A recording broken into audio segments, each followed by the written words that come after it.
का जादू है रे बंसी का जादू मुरली बाला रे बंसी बाला मुरली बाला रे बंसी बाला मुरली का जादू है रे बंसी का जादू मुरली का जादू है रे बंसी का जादू मुरली बाला रे बंसी बाला मुरली बाला रे बंसी बाला मुरली का जादू है रे बंसी का जादू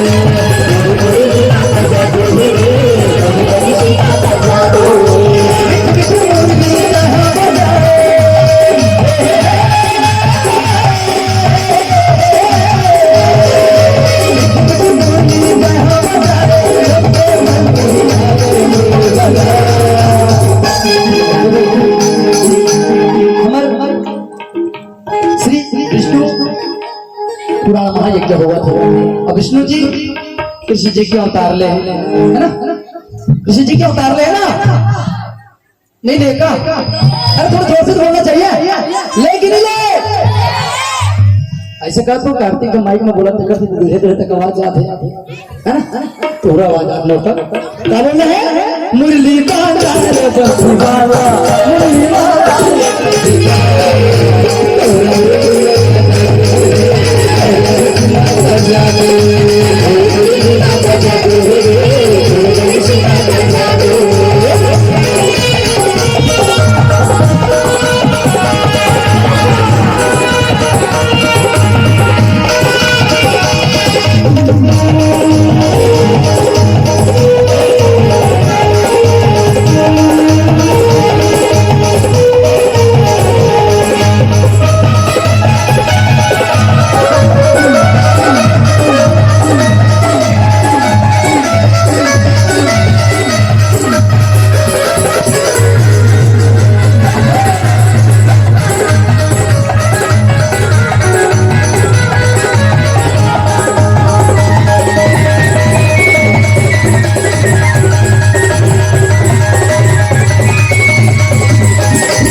सबके आशीर्वाद ही है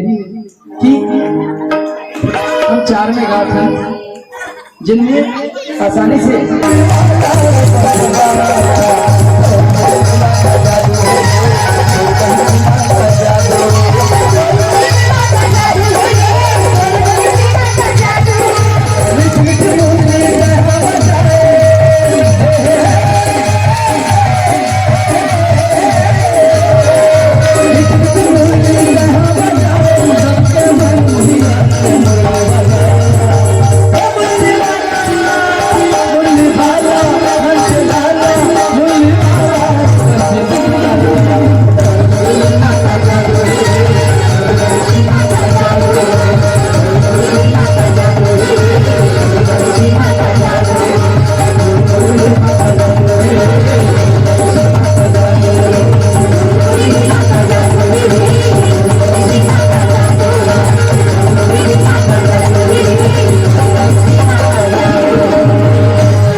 बिहारी लाल।